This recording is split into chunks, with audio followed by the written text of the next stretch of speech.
saya mulakan je. Okey, saya mulakan dengan share dulu daripada slide ini. Okey, alright. Okey, cikgu, kita hari ini sebenarnya kita nak bawa kepada satu tajuk baru dalam SKPM ni, iaitu kita melihat kepada satu aspek. Saya mulakan dengan ini dulu, cikgu. Ya, ini adalah satu mesej yang kita dapat lebih kurang 4 minggu lepas dah daripada seorang guru. Ya, dalam ini guru ni menyatakan bahawa menunjukkan bahawa communicate saya dengan dia, dia mengatakan dia nak tanya berkaitan dengan SKPM ni, bagaimana nak kira julat antara standard 1 dengan standard 4 sampai standard 4 dengan kemenjadian. Dan sebabnya dia kata pada minggu lepas tu ada mesyuarat di PPD dan sekolah dia dimaklumkan, sekolah dia mempunyai senjang datanya yang besar. Maksud senjang data ni dia macam ni, cikgu, ya. Standard 1 sampai standard 4 ni adalah pengurusan dia. Ya, pengurusan dia tu. Mulai daripada guru besar tadi tu, yang standard 1 sampailah kepada pengurusan dalam bilik darjah, PDP. Okey, itu yang kita kata dalam pengurusan. Dan kemenjadiannya kalau kita tengok dalam standard 5. Jadi apa yang dimaksudkan dengan sekolah ini? Dalam pembentangan mesyuaratnya di PPD, dia menunjukkan satu senjang data yang besar. Senjang tu maksudnya apa? Dia menunjukkan bahawa standard 1 sampai standard 4 dia tu, markah dia memang tinggi. Ya, memang tinggi. Dia dapat markah yang cukup baik, menjangkau sampai 95%. Tetapi bila tengok kepada kemenjadian standard 5, dia tak tally. Itu yang kita panggil sebagai kita data ini dia tidak correlate data ini. Ini yang pertama, ya. Kemudian kalau kita tengok pula, ini adalah dapatan daripada yang disampaikan oleh Jemaah Nazir baru ni dalam satu mesyuarat. Saya rasa saya ada share dalam grup tu, ya. Yang mana menunjukkan dalam mesyuarat, satu mesyuarat di kementerian menunjukkan data-data hampir semua menunjukkan data senjang yang besar. Standard 1, standard 4 dalam SKPM J2 dulu dia tinggi. Tetapi bila tengok kejadian ada sampai julatnya tu menjangkau sehingga 45%. Ya, 45%. Okey, ini antara dapatan rumusan yang saya ambil lah, yang saya share daripada rakan daripada Jemaah Nazir. Ini antara dapatannya. Saya pergi dekat sini dulu tuan-tuan, ya, cikgu-cikgu, ya. Saya nak buat kenapa kita hari ni nak fokus pada tajuk ini. Ya, okey.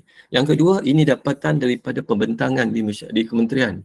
Dia kata antara yang dia kata data yang dibentangkan atau masuk dalam sistem itu adalah data yang tidak menggambarkan situasi yang sebenar. Okey, kita tak tahu sebenarnya. Kita di PPD, di jabatan, di Nazir sekalipun, kita tak tahu apa yang ada kat sekolah sebab kita tak pergi untuk tengok pada audit. Tetapi kita ada satu kaedah untuk buat satu tracing, ya. Kalau kita menjangkakan bahawa, saya ambil satu contoh paling mudah macam ni, ya, yang nampak, cikgu akan nampak mudah nanti. Misalnya kita tengok dalam core curriculum, Cikgu Nuriman, ya. Dalam core curriculum tu ada 3.2.6, iaitu program kecemerlangan core curriculum. Dan kita akan tengok data itu. Bila kita tengok data kat sekolah tu, 3.2.6 dia menjangkau data yang besar, pencapaian sampai ada yang letak 100. Ada yang letak 100.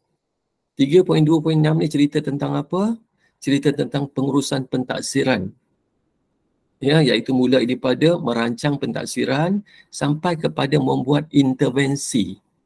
Menganalisis dahulu data SKPM dan dia buat intervensi. Kalau dia dapat markah di 100, menunjukkan dalam intervensi ini, dia telah melakukan intervensi yang menepati daripada keperluan. Sebab tu dia tagging 4. Kalau tidak menepati intervensinya, tidak menjurus pada isu atau keperluan, dia mungkin tak boleh letak 4 tu. So bila letak 4, menunjukkan bahawa intervensinya pun telah dijalankan dengan cukup baik. Okey, itu dalam standard 3.2.6. Tetapi kalau ini digambarkan di dalam pengurusan core curriculum tadi tu, harusnya digambarkan dengan result dalam standard 5.2 PJSK. Bila pergi PJSK, dia dapat apa? Dia dapat C. Daripada 100 tadi, dia pergi dapat C dapat 58. Senjangnya sampai 48%.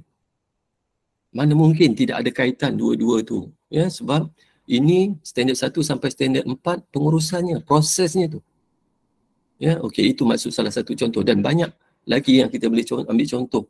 Misalnya dalam pengurusan kurikulum. Ya, dalam standard 3.1, 3.2, 1.2, 3.1.3. Dalam 3.1.3 berkaitan dengan pencapaian murid. Okey, kita tengok dalam tu. Program-program berkaitan dengan meningkatkan pencapaian murid. Dia kata program dia, okey, banyak. Dia dah tak skor 4. Program yang dijalankan menepati kepada isu. Tetapi kita tengok PPD dia jatuh bawah, tak sampai pada tahap minimum. Okey, itu antara contoh kita tengok tendensi ya. Kalau kita tengok triangulasi. So maksud triangulasi ni dia triangle. Kaitan antara satu elemen dengan satu elemen. Ataupun kita tengok dalam antara satu standard dengan satu standard. Ataupun kita tengok dalam pecahan tu, dalam standard tu ada pecahan lagi kan, kita tengok pecahan-pecahan itu. Okey, itu maksudnya. Dan rumusan yang dia dapat tu juga, kebanyakan sekolah meletakkan PKS ni tu markah dia tinggi. Ya, sangat tinggi. Kita jarang lah, saya tak jumpa lagi lah markah sekolah tu bawah pada 80. Never, tak ada, tak pernah. Ya, dan kebanyakan di dalam range antara 88 sampai 95.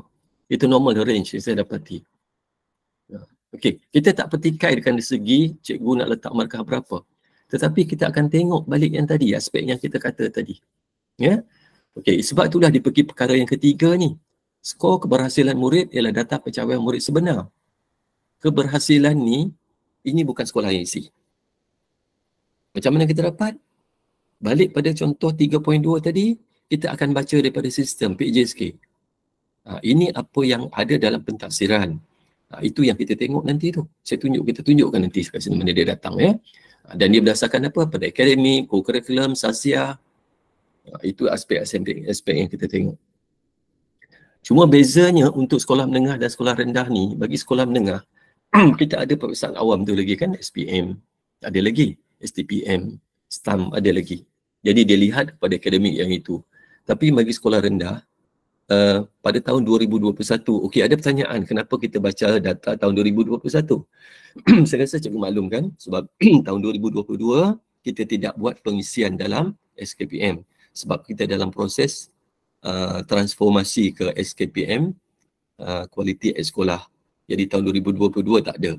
Tetapi ada data yang sepatutnya memang ada pada kita. Ya? Okey, nanti kita pergi kat situ. Okey.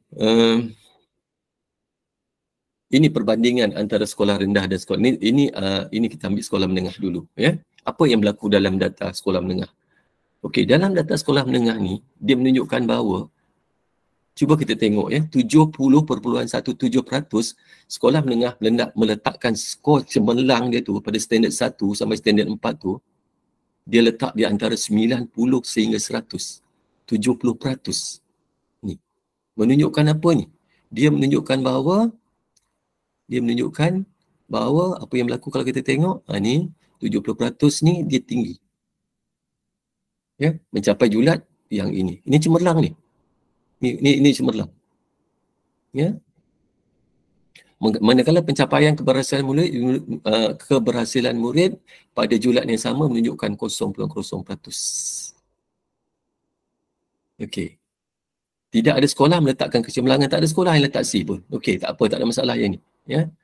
Betul lah pada kita. Okey, bagi saya tak tinggalkan tu. Okey, sebab itulah tapi dia akan jadi satu julat yang besar kat sini. Ya. So, itu antara dapatan sekolah menengah. Saya bagi contoh satu lagi, sekolah rendah. Okey, sekolah rendah pula sama juga.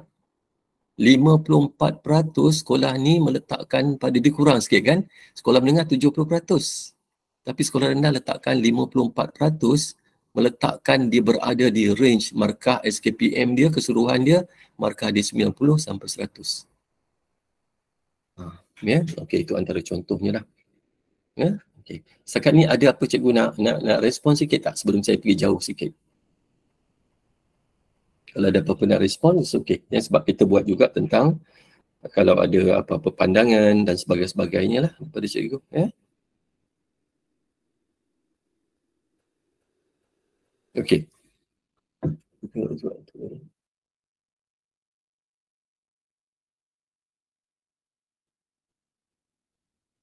Okey, itu antaranya yang kita kata isunya yang kita nak bangkit, nak bawa pada hari ini. So hari ini tajuk kita berkaitan dengan triangulasi data dalam SKAS.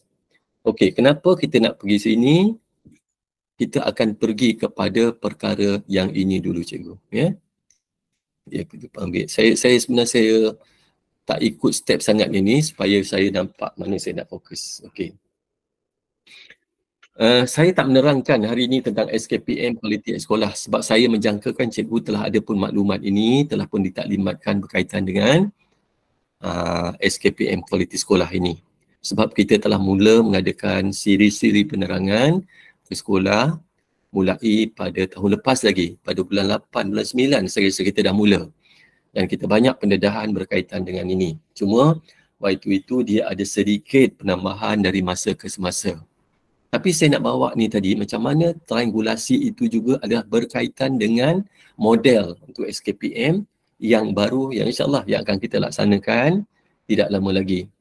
Saya dapat info daripada rakan-rakan Nazir, insyaAllah banyak mesej yang disampaikan yang akan diadakan dalam masa yang tak lama lagi lah. Kalau ikutnya memang Julai ini. Ya. Dan kami juga dalam grup SKPM Negeri Sembilan, yang mana Jemaah Nazir ada dalam tu, dia minta kami untuk menyampaikan beberapa maklumat lah. Antaranya yang saya hantar dalam grup hari itu kan, dan the latest one berkaitan dengan pelaksanaan tu. Ya, kalau tak ada nanti saya akan forward dalam grup. Itu yang terakhir lah. Sebab dia ada perubahan-perubahan sedikit. Ya, misalnya kalau dulu ada locality kan, sekarang ni tak ada locality. So kita pergi pada sini balik. Ya, yang tentang triangulasi. Ini dia punya foundation ni. Macam mana kita nak baca triangulasi ni. Ya, okey. Cikgu-cikgu, bila kita nak baca triangulasi ni, tahun ni kita akan nampak lagi aspek triangulasi perkaitan satu perkara dengan satu perkara.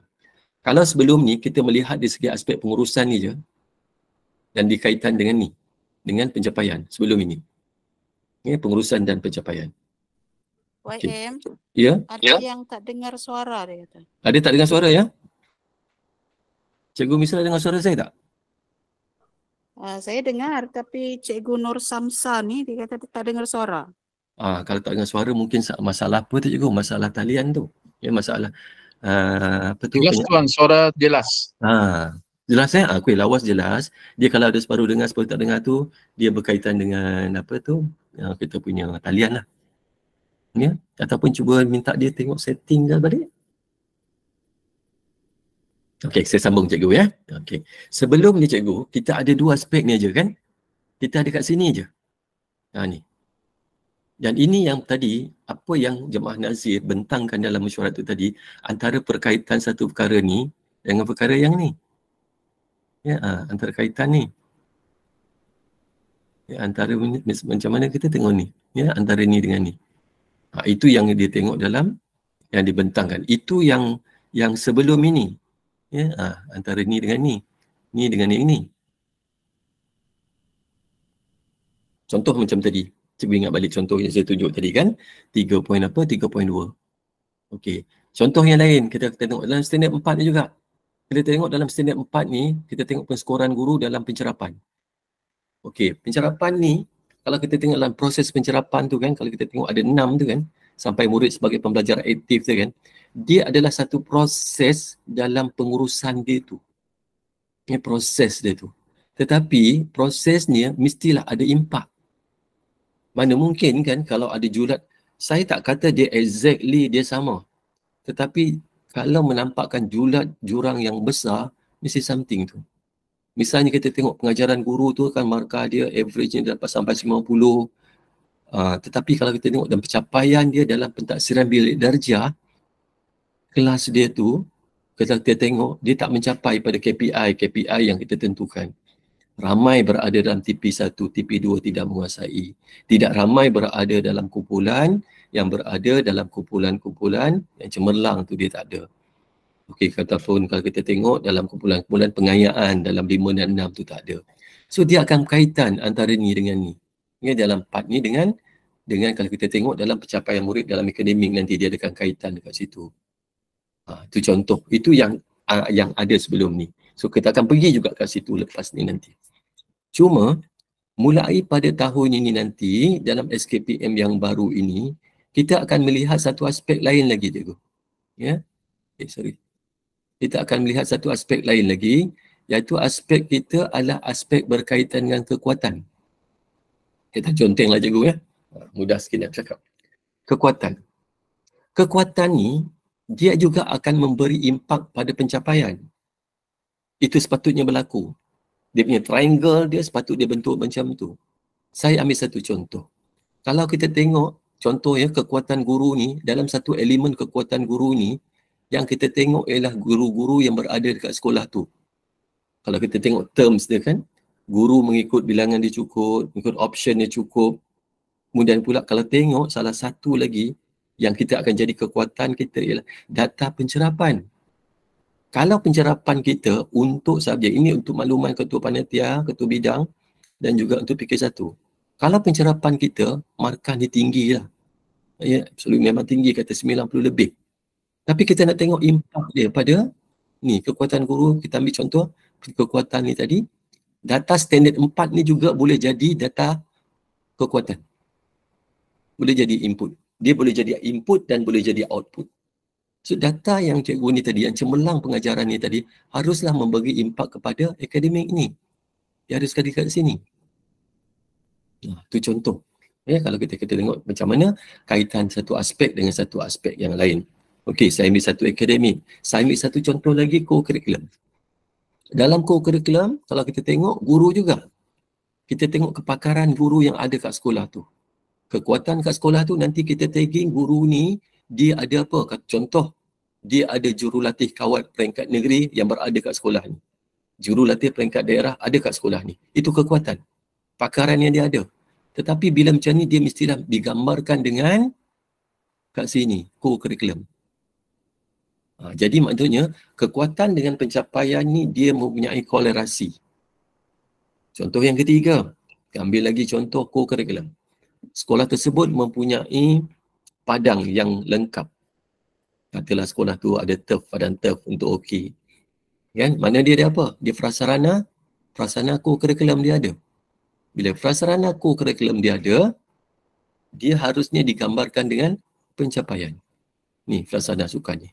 Ya, harus digambarkan dengan aspek berkaitan dengan ni co-curriculum juga. Ya, itu antara yang kita tengok. Cikgu ya. Okey, tetapi selain daripada itu yang kita kata tentang pengurusan kami tadi, itu akan jadi satu indikator yang lain pula. Saya ambil satu contoh cikgu ya, yang lebih mudah kita nak tengok macam mana triangulasi ini berlaku. Okey.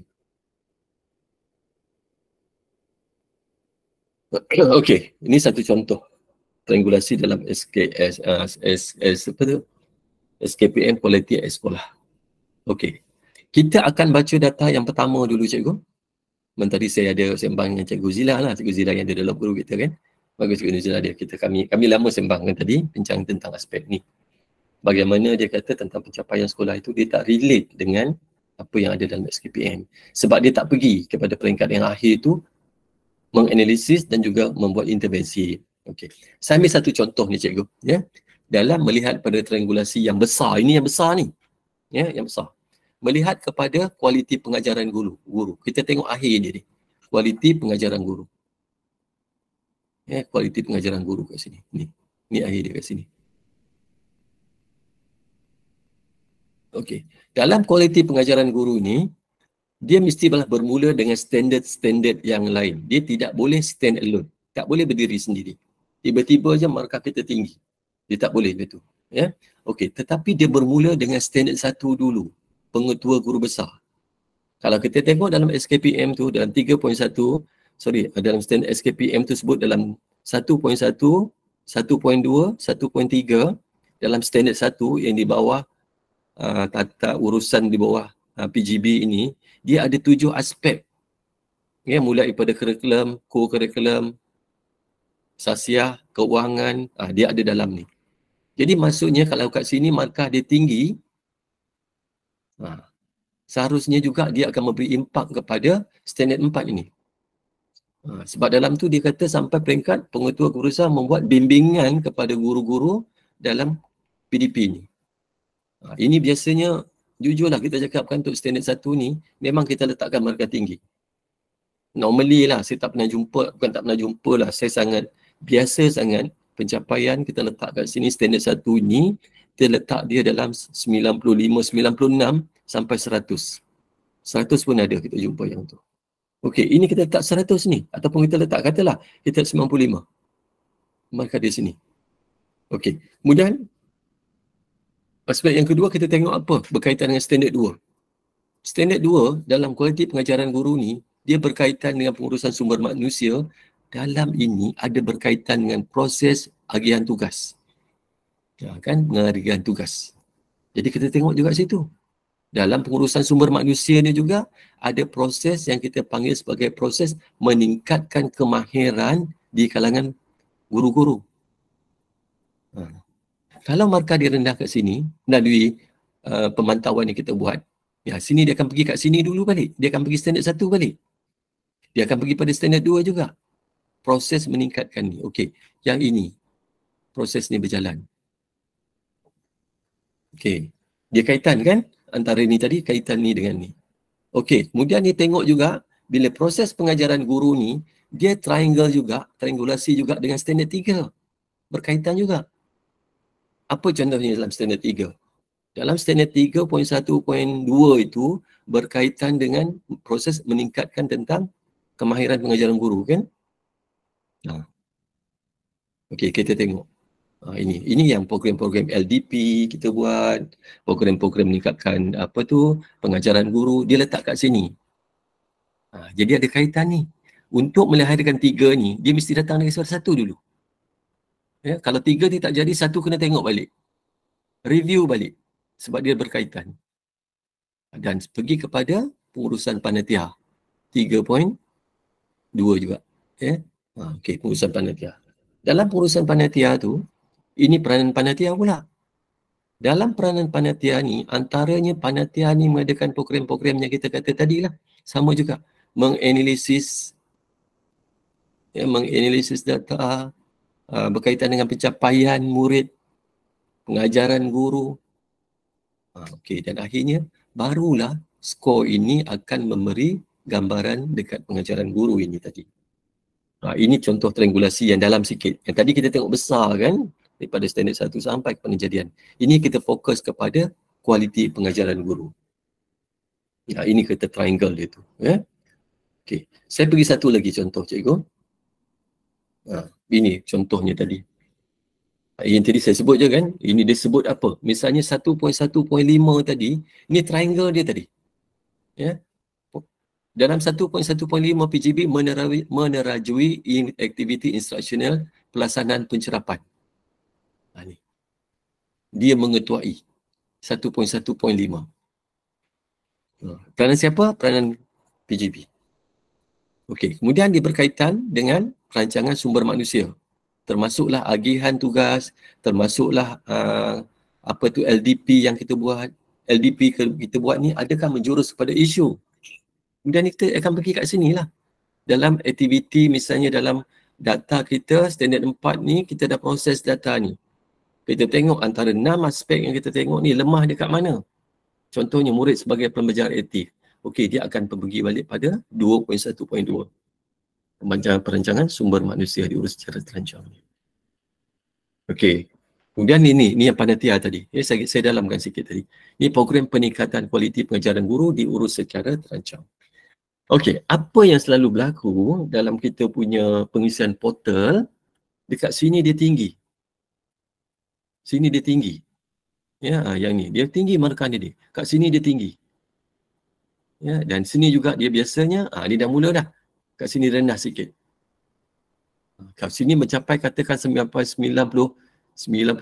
pun saya pernah jumpa sampai 98 kat sini.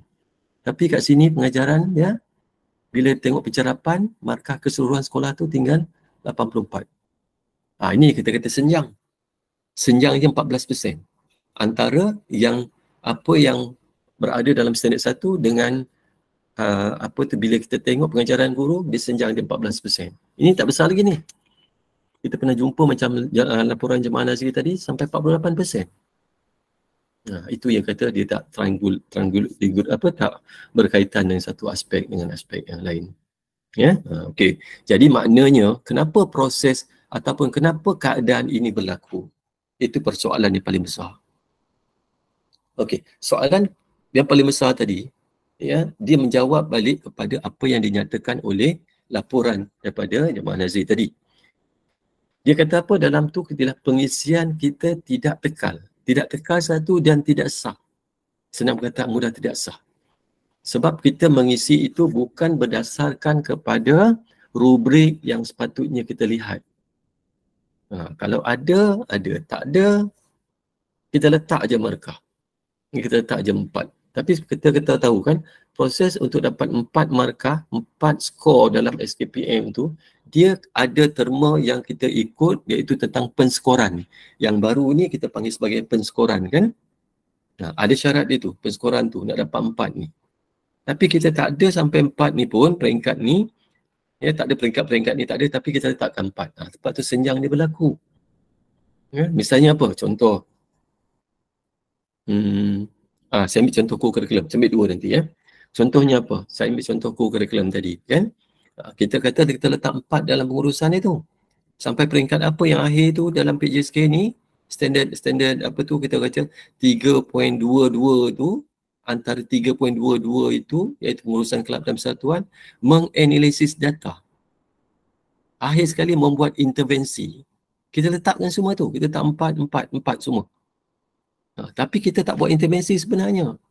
Sebab tidak berlaku intervensi itulah menyebabkan markah PJSK kita rendah. Tapi dalam pengurusan kita letak tinggi tu.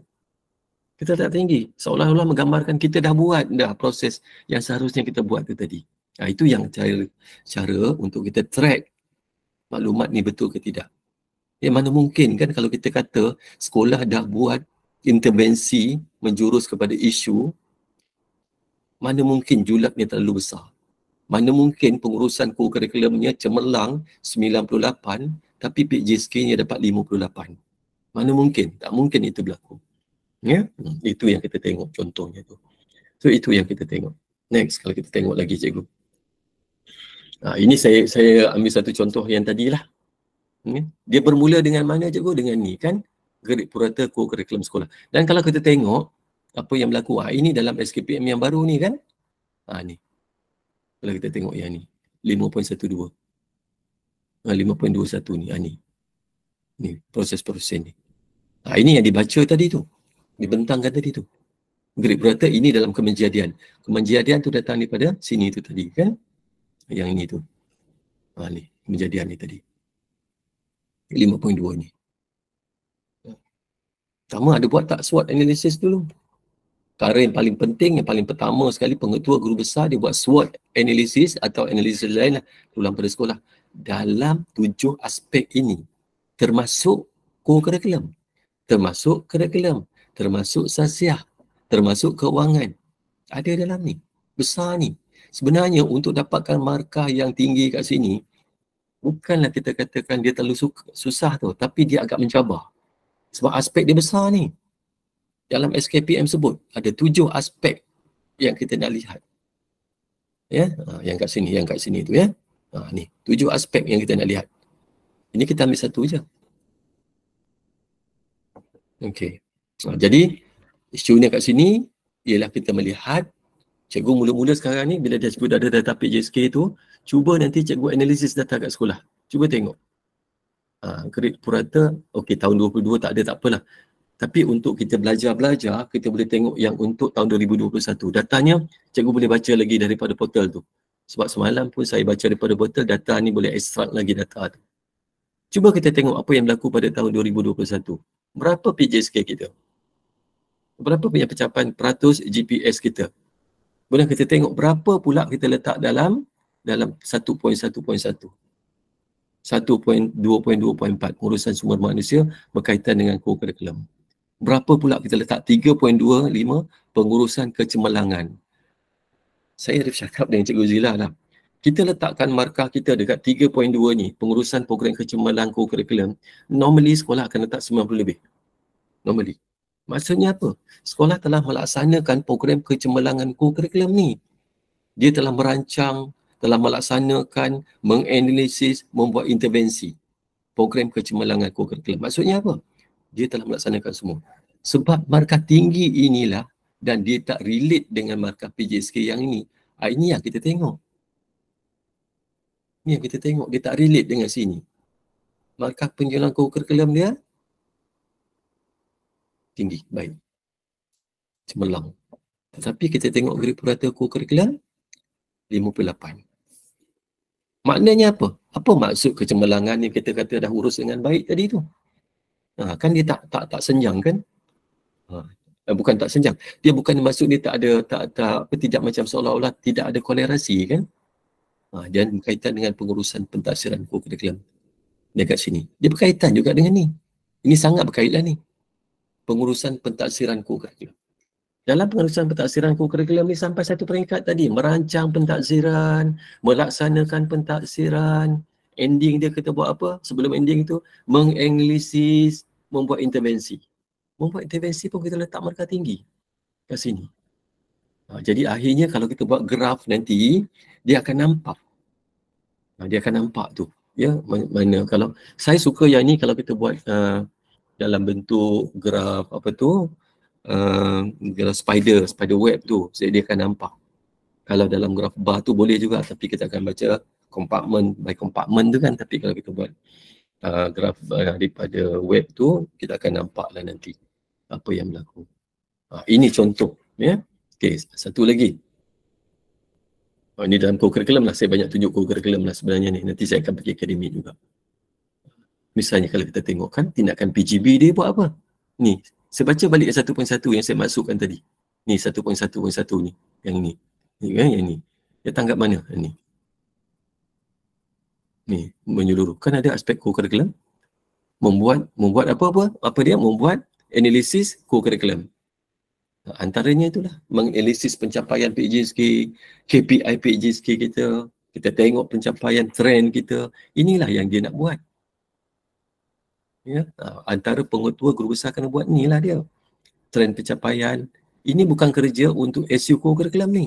Ini bukan kerja untuk PK Koko. Ini adalah tindakan daripada PGB. Bukan saya cakap je ke? Ini ada dalam SKM sebut sebab dalam standard 1 PGB ni, inilah antara peranan dia. Mana mungkin kalau nanti pergi sekolah kita kata sekolah sekolah ni dapat berapa ya untuk PJSK? Kita tak tahu. Sebab tu saya pernah buat satu survey, bukan satu survey lah, bila saya mengadakan banyak bengkel lah daripada pengalaman banyak bengkel, saya nampak satu trend tau. Trend dia macam ni. Antara soalan yang saya tanya dalam survey saya tu, yang short tu, saya tanya berapakah grade purata PJSK sekolah. Okey, saya bagi pilihan lah. Yang last tu saya kata kalau tak pasti tulis tidak pasti. Dan data kita menunjukkan bahawa ada daerah sampai 70% PK Koko dia menjawab tidak pasti markah PJSK dia berapa. Kan? Macam mana boleh jadi macam tu? Ini adalah dalam kita bidang tugas kita. Okey, kalau kurikulum tu tak hafal sangat SPM, okeylah, mungkinlah boleh terima jugalah. Tapi kalau itu core business kita tanya dia berapa PJSK sekolah cikgu tahun lepas. Saya pun tak berapa pastilah. Nanti saya tanya pada SU, habis. Maksudnya apa? Dia tak ada dalam minda dia berkaitan dengan pencapaian dia. Tak ada dalam minda. Macam mana kita nak buat KPI kalau data semasa kita tak ada? Nak buka file dulu. So itu the basic one. Saya kalau pergi sekolah, soalan paling senang, saya sebenarnya bukan nak tahu sekolah tu baik atau tak baik, pencapaian dulu. Tapi saya nak tahu pengurusan sekolah ni, dia tahu tak pencapaian semasa dia? Inilah dia kata tadi tu. Ya, okey. Dia pergi kat sini kan, nampak kat sini. Okey, saya pergi perkara yang kedua. Yang ini di bawah HAM. Saya sebut semualah cikgu ya. Sebab saya rasa kelas kita ni tidak fokus pada buku saja. Okey, dalam HAM ni antaranya triangulasinya kita lihat perkaranya adalah peratus pencapaian kehadiran murid. Okey. Kalau kita tengok pembentangan kami pada minggu lepas, Antaranya kami lah bentangkan data antara pencapaian kehadiran tu berada dalam kami lah berada dalam 89 ke 93. Okey, 89 kehadirannya tu. Okey lah bila kata okey. Tapi bukan itu yang kita target kita kan. Kalau kita kata, Kementerian kata dulu 95. Okey, kami cuba target 95. Okey, sekarang ni purata kehadiran ni kita punya apa ni? Kemenjadian. Ini 5 ni, bila cerita 5 ialah kemenjadian. Okey, untuk mencapai peratus kejadian tadi, kita akan tengok ni. Pertama kita tengok dalam 3.3.1 pengurusan pelaksanaan haluan murid. Sebab dalam ni ada berkaitan dengan pengurusan kehadiran murid. Okey, kita tengok skor dia tinggi kat sini. 3.1 ni tinggi. 95, 96. Tinggi. Tapi dengan pengurusan tinggi, tak membagi impak kepada kehadiran murid. Review balik. Okey, tengok 3.2. 3.2 juga sama juga. Kalau tengok 3.2 pengurusan disiplin murid. Sebab kehadiran itu adalah sebahagian daripada disiplin murid kan. Okey, so kita akan go through pada situ juga. Berapa skor markah dekat situ? Okey, kemudian dia berkaitan dengan 3.3. Ada isu sekolah kita, misalnya isu-isu sekolah kita apa dia? Isu-isu berkaitan dengan murid ni, ketidakmampuan murid untuk ialah kos berkaitan dengan kewangan kan. Kita tengok balik data ni, dianalisis tak data ni. Ada tak murid yang kes-kes yang macam tu menerima dalam senarai analisis kita untuk murid-murid yang menerima bantuan. Kita tengok dalam aspek ni. Dan 3.3.5 ni, dulu cikgu kan 3.3.5 ni, okey 3.3.5 betul. 3.3.5 cuma perbezaannya, saya maklumkan ya, sementara kita berada kat sini, untuk standard 3, 5.3 ni, psikometrik tu dia buat satu elemen tambahan 3.7. Ya, dulu sebelum ni tak, kaunseling dengan psikometrik ni disekalikan. Jadi psikometrik berdiri dengan satu maklumat, satu kutipan data yang berlainan daripada bimbingan dan kaunseling. So ini yang kita tengok. Okey. Cakap tentang itu data yang dibentangkan dulu cikgu ya. Okey. Ini antaranya lah yang kalau kita tengok dulu. Ya? Itu dalam triangulasi. Okey, saya pergi pada yang awal balik. Okey, setakat ni ada apa tak yang sebelum saya nak pergi prinsip-prinsip ni, saya off dulu. Kalau ada apa-apa yang tengok dulu.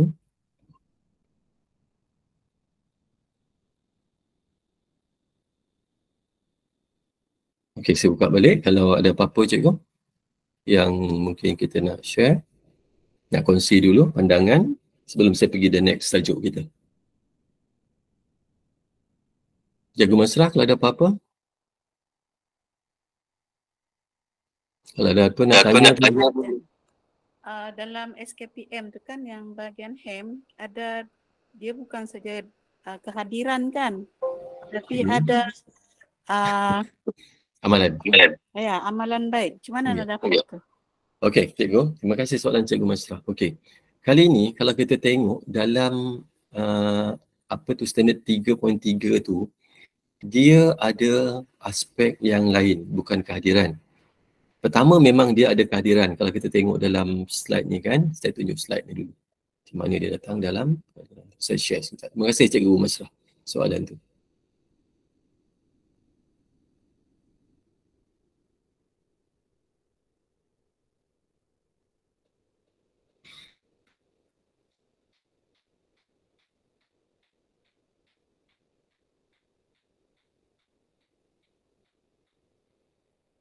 Clear tak? Okay, okay, saya cuba besarkan ni. Okay, clear tak? Clear Cikgu Masrah okey tak? Clear tak? Okey. Okey. Okey. Jadi cuma saya dapat dimaklumkan oleh Nazim melalui sistem yang kita isi pada tahun ini nanti, insyaAllah, dalam ruangan kemenjadian tu kan cikgu kan, dia akan keluar terus data kemenjadian. Tapi sebelum ni tak ada kan? Yang standard 5 tu kalau kita buka portal sekarang pun dia tak tagging berapa kita dapat. Dia tak nyatakan kat situ. Kita cuma boleh dapat maklumat ni bagi kita yang cikgu-cikgu dah mahir lah tu. Kita boleh dapat maklumat tu secara tak langsung melalui sistem-sistem lain. Apa maksud sistem lain tu? Kalau kita nak tengok grade purata sekolah ni kita akan tengok daripada PJSK. Kalau kita nak tengok ni juga daripada PJSK. Kalau kita nak tengok peratus alternatif ni pada portal-portal yang lain. Dia ada tetapi duduk dalam portal yang berlainan. Tetapi untuk yang baru ni akan datang ni dalam sistem taklimat yang saya dapat daripada Encik Munir masa kami jemput dia satu taklimat tentang ini di PPD Tampin, ditunjukkan yang ini akan ada dalam sistem. Itu biasanya. Jadi tahun ni on the spot kita akan tahu berapa kejadian sekolah kita untuk aspek-aspek yang ini. Ya, okey. Saya balik pada soalan Cikgu Masrah. Cikgu Masrah tanya tadi berkaitan dengan aspek yang kita lihat dalam kehadiran murid ni. Kalau dulu kita pergi ni satu je. Kan pada kehadiran murid je. Tetapi dia akan ada juga item-item yang lain. Terpuji, amat baik, perlukan perhatian, sebelum ni dia agak dalam kita kata dalam apa cikgu, dalam statement yang agak negatif lah kalau kita tengok, kalau kita nak istilahkan macam tu. Apa dulu sebelum ni kesalahan kan, murid yang melakukan kesalahan ringan, kesalahan sederhana, kesalahan berat. Tapi kali ini kita ambil yang positif, kita ambil yang baik. Itu maksud dia Cikgu Masrah ya. Dan untuk itu sekolah kena alert untuk tahun ini. Pastikan dalam APDM kita tu, cikgu kena isi amalan baik tu. Sebab kita akan baca, sistem akan ambil result ini daripada portal yang lain. Dia sedut. Macam sebelum ni, untuk PJSK ni kan, kita sedut daripada markah PJSK, portal PJSK. Untuk SPM, kita akan ambil daripada data-data daripada LPM. Tetapi untuk amalan baik ni, sistem akan ambil daripada APDM. Kalau sekolah kita banyak sekalipun amalan baik, tetapi tidak direkodkan dalam amalan baik tu, nanti dia peratus rendah. So, apa nak buat? Sekarang ni cikgu tengok balik. Dalam amalan baik ni, setakat ni dah berapa yang dah isi? Jangan-jangan nanti kita tak isi lagi. Sistem tak akan minta data ni pada kita lagi dah. Macam PJSK, dia tak akan minta data sekolah Cikgu Masrah. Berapa kelab persatuan, berapa unit uniform, berapa sukan permainan, berapa co-curricular perseroan. Dia tak tahu. Dia akan tarik daripada portal yang ada. Sama juga dengan ni. So, untuk PKM, untuk SU, cikgu ingatkan, semak balik. Ya, terutama HEM lah. Semak balik pengisian tentang ini di peringkat sekolah. Ada isi ke belum? Daripada sini kita akan baca data ni. Kata nanti rugi je. Ya. Kita tak boleh claim sekolah saya buat amalan baik, sekolah saya banyak apa tu yang kata-kata berada dalam 5.32 tu dia banyak.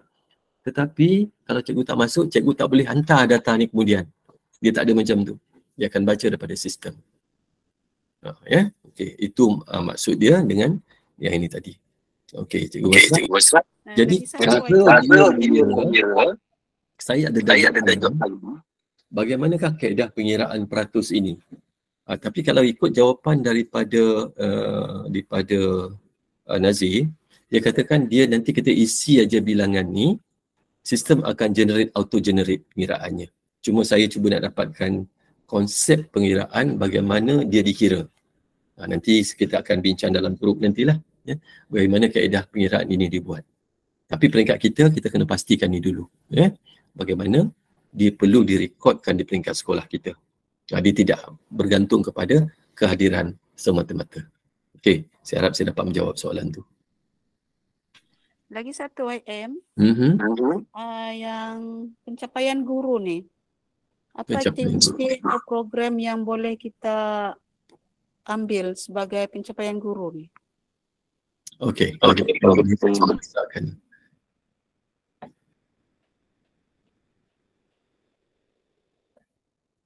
Okey.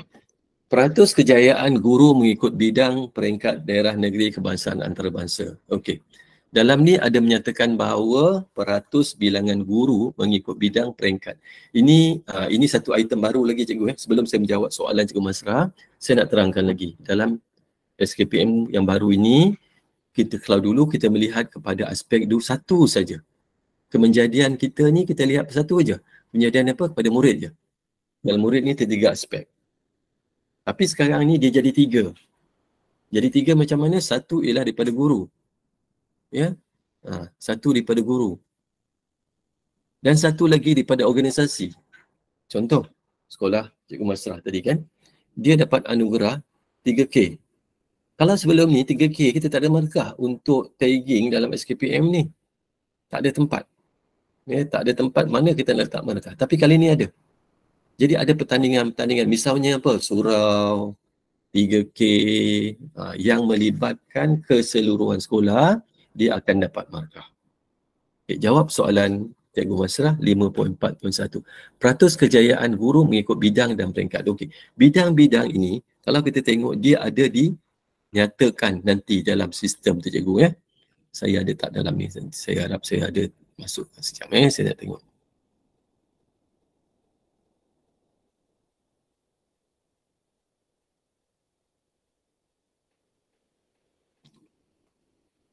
Kekuatan kami sekejap saya nak tengok dulu.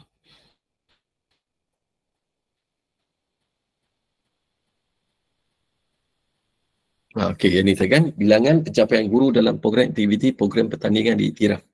Ini misalnya apa? Cikgu buat dalam program amalan baik. Okey, amalan baik katakan dalam daerah Tawau, sekolah tu masuk. Jadi dalam amalan baik tadi ada yang cikgu kita masuk tu tadi melalui aktiviti ni, sebab dia program di bawah PPD iktiraf, dia ada markah. Contoh amalan baik. Contoh yang kedua, cikgu buat apa? Cikgu buat sharing. Ya, tapi program ini adalah program yang diiktiraf oleh kementerian. Program-program sharing, amalan baik, inovasi, ada banyak kategorinya dalam tu ya.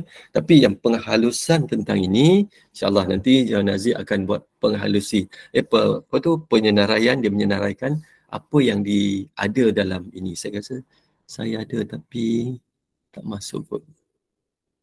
Tak ada kot. Tak masuk dalam ya. Ada slide saya lain dalam ni.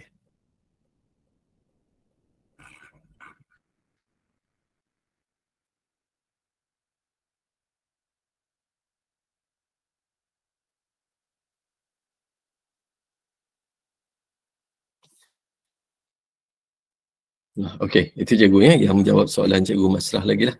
Okeylah, kalau soalan sebelum saya sambung yang tadi, macam apa ni kita nak buat amali cikgu ya. Last soalan. Ada pertanyaan tu, pencapaian murid. Contoh? Boleh masuk dalam standard 5 ke dia kata? Pencapaian murid yang apa tu? Murid. Okey. Standard 5 ni cikgu kan, kita tak isi macam dulu. Kita tak isi. Semuanya akan ditarik pada sistem. Macam saya kata tadi kan, kalau kita kata tentang PJSK tadi kan, kita tak isi tingkatan 5. Tingkatan 5 ni memang dia akan datang melalui apa yang ada di sekolah kita, data-data yang kebanyakannya data-data yang dikumpul dalam pada sistem. Menjawab soalan Puan Halimah, pencapaian murid sudah masuk ke dalam standard 5. Kalau dalam ikut yang ini Puan Halimah kan, dalam kita punya apa tu tadi, dalam slide kita ni, apa yang ada untuk standard 5 ni, sekejap.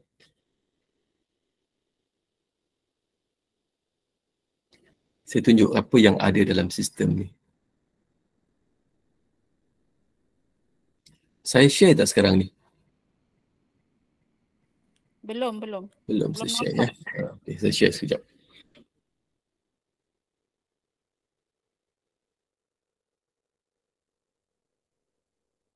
Okey, menjawab soalan Puan Halimah. Ya, okey. Dalam soalan dari Puan Halimah kata tadi, berkaitan dengan 5 tu dia masuk tak murid. Okey, Puan Halimah, pustakaan ini untuk murid kita tak ada. Ya, dia melihat dalam aspek akademik dalam 3 perkara ini. Yang alternatif ini adalah murid-murid pendidikan khas. Kemudian kita tengok untuk menengah untuk sekolah rendah, tengok kepada penguasaan minimum penguasaan TP3. Dia tak baca cikgu untuk TP1 berapa, TP2 berapa tu, tapi minimum tu berapa.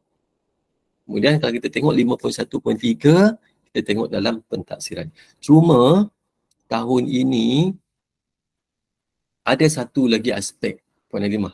Kalau dalam SPM, kalau sebelum ini kita melihat kepada aspek GPS, betul tak?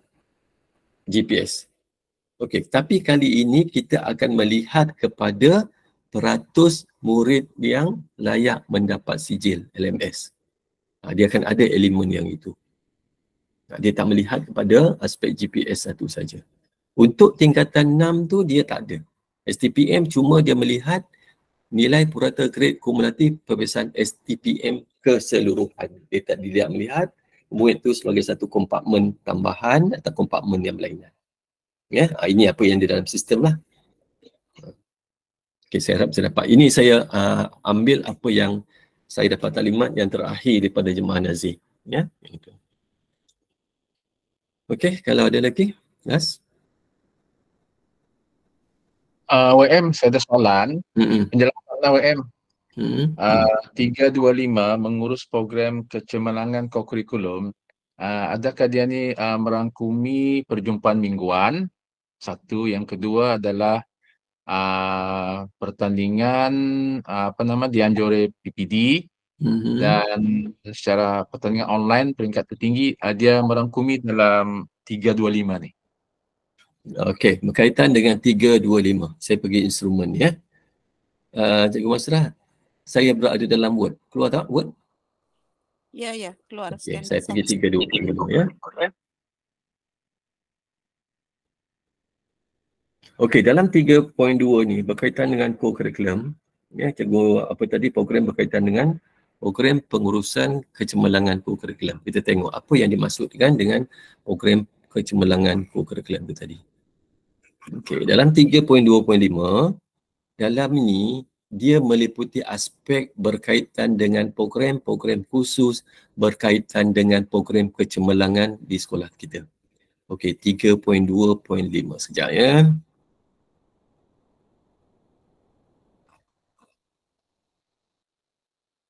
Okey, saya cuba menjawab soalan tadi. Okey, Cikgu Riman, apa yang ada dalam program pengurusan cemerlang ni ada dalam co-curriculum. Okey, contohnya ini saya akan kaitkan dengan triangulasi juga nanti. Ya, antaranya dia apa? Merancang latihan peningkatan kemahiran. Dalam ini untuk menjawab soalan berkaitan dengan program kecemerlangan ni. Kalau kita tengok yang ini. Ya, kalau kita tengok yang ini. Sorry. Ni program kecemerlangan co-curriculum ni. Antaranya dia ada 4 aspek. Apa dia? Merancang latihan. Merancang latihan berkaitan dengan kecemerlangan. Ini saya kata tadi, kalau kita letak sini markah dia tinggi, kita telah mengikut keperluan. Keperluan sekolah kita apa? Ini ikut sekolah ni.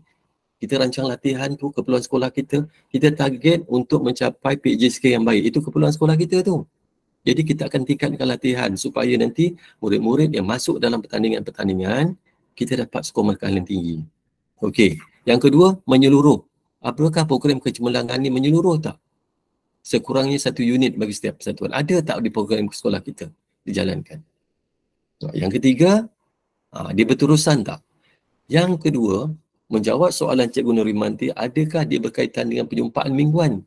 Latihan meningkatkan kemahiran. Ini boleh dijalankan juga dalam program mingguan. Tetapi saya kebanyakan bersetuju untuk program kecemerlangan ni, kita ada juga pasukan-pasukan elit. Ya, pasukan persatukan elit sekolah kita. Misalnya kawat kan? Kita tak bolehlah nak buat kawat setiap perjumpaan dalam 12 minggu tu kawat je. Tetapi latihan kawat meminta kita untuk buat satu program yang secara berterusan. Ini dia kata program-program pemantapan. Program-program pemantapan ni tadi. Elit ni tadi dia duduk kat sini. Ya, dia tidaklah relate sangat dengan perjumpaan mingguan, tetapi juga begitu pun dengan konten dia, apa yang kita akan laksanakan nanti. Ya, ada 4 perkara: rancang latihan program peningkatan kemahiran, melaksanakan, kemudian kita merancang program pemantapan. Ini rancang, ini laksana. Dia sebenarnya 2 benda je. Satu latihan berkaitan dengan peningkatan kemahiran. Ini rancang, ini laksana. Okey, contoh. Ya, itu untuk capai kecemerlangan. Contoh, saya ambil satu contoh, relate. Sekolah kita target tahun ni untuk menjadi Johan, ataupun target kita ialah mencapai kecemerlangan dalam kawat kaki. So kita rancanglah kat sini. Ya, rancang kat sini. Ini pelaksanaan.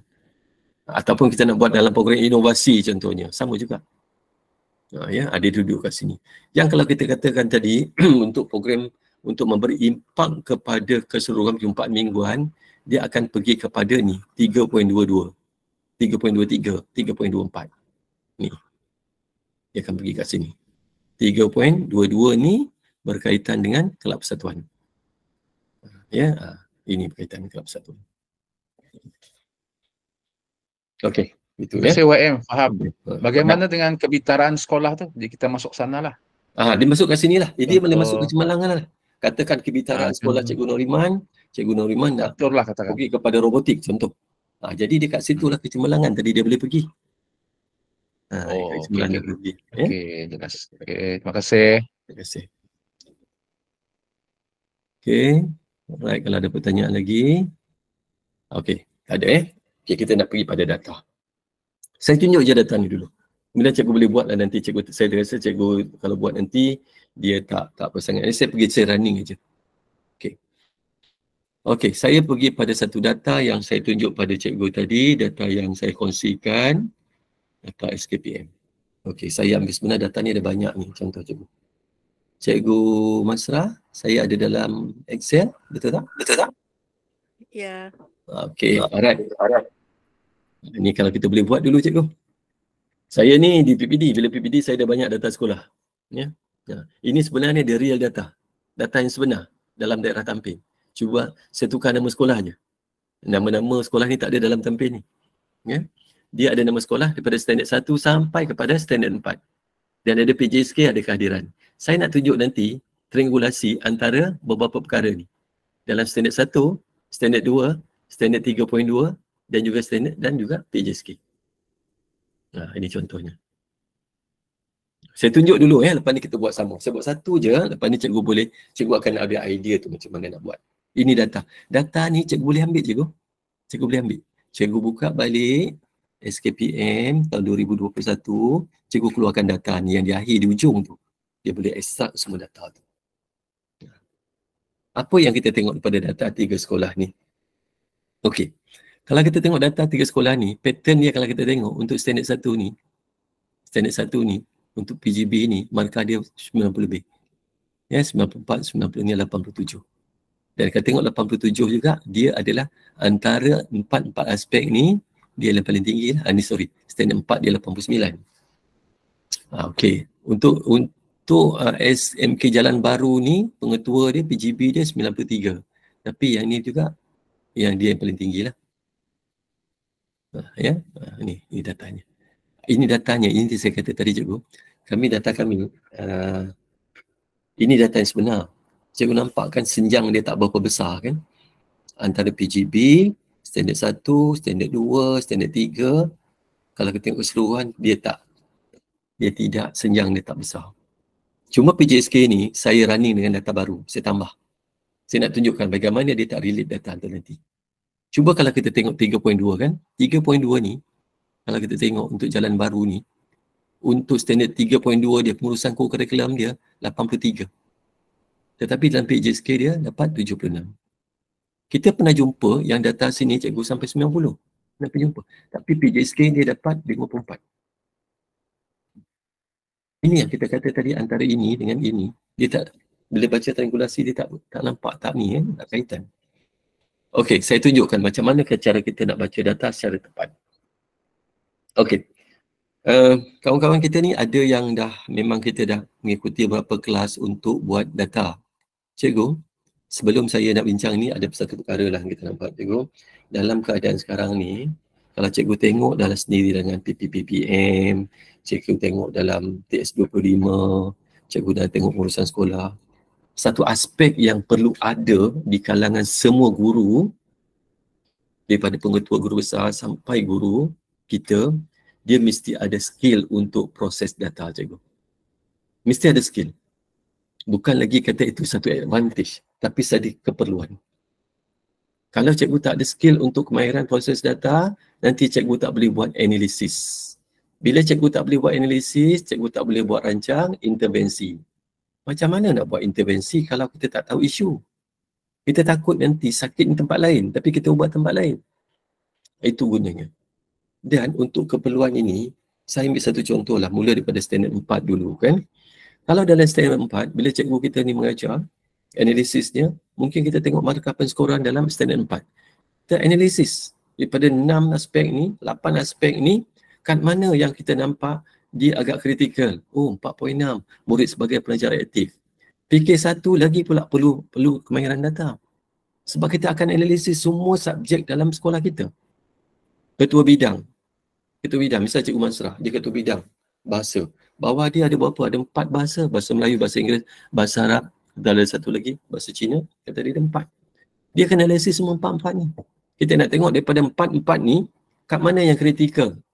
Dia tengok dalam mesyuarat bidang. Okey, kritikal kita ialah dalam semua subjek ni ialah murid sebagai pembelajar aktif. Okey, murid sebagai pembelajar aktif ni, kat situlah bidang merancang program untuk meningkatkan dalam standard 4.6. Okey, kita tengok dalam 4.1, semua subjek strong dah. Penyediaan lesson plan 4.1 berkaitan dengan guru sebagai perancang kan. 4.1 hampir semua dapat 96 ke atas. Tak apalah, yang itu tak perlulah cikgu, kita nak buat lagi LDP dah. Tak ada keperluan. Nah, itu saya kata tadi, dalam SKPM dia kata mengikut keperluan. Silapnya kadang-kadang kita buat LDP apa dia? Hari ni kita nak buat LDP tentang PDP. Tentang penjerapan. Tapi sebelum LDP kita tak study data dulu. Dalam masa 2 jam kalau kita nak sebut 6 perkara, 7 perkara ni, dia akan jadi surface saja. Cikgu akan masuk surface je. Cuba hari ni, okey, kita hari ni LDP kita nak fokus kepada standard 4 ni berkaitan dengan murid sebagai aktif. Okey, kita tengok dia punya itemize yang ada dalam ni murid guru sebagai pelajar aktif tu. Apa dia? Mana nak laksanakan? Itu contoh ya. Okey. Saya ambil data yang ni cikgu. Saya nak tunjukkan bagaimana cara kita nak buat proses data ini dengan cepat dalam konteks triangulasi. Okey, saya dulu ada buat kelas berkaitan dengan penggunaan pivot. Saya buat pivot tu cikgu dengan andaian ya, kita ni tak dapat nak mengingat banyak formula. Saya memang banyak bangunkan the simple template untuk pengiraan dan sebagainya lah. Yang dalam grup saya selalu masukkan tu kan. Nak kira misalnya peratus GPS, macam mana nak kira GPS. Kadang-kadang kita pun susah cikgu. Nak kira peratus GPS ni macam mana? Co-curriculum misalnya Cikgu Nuriman kan. Susah nak kira tu. Jadi saya andaikan saya buat satu template, cikgu masuk je number.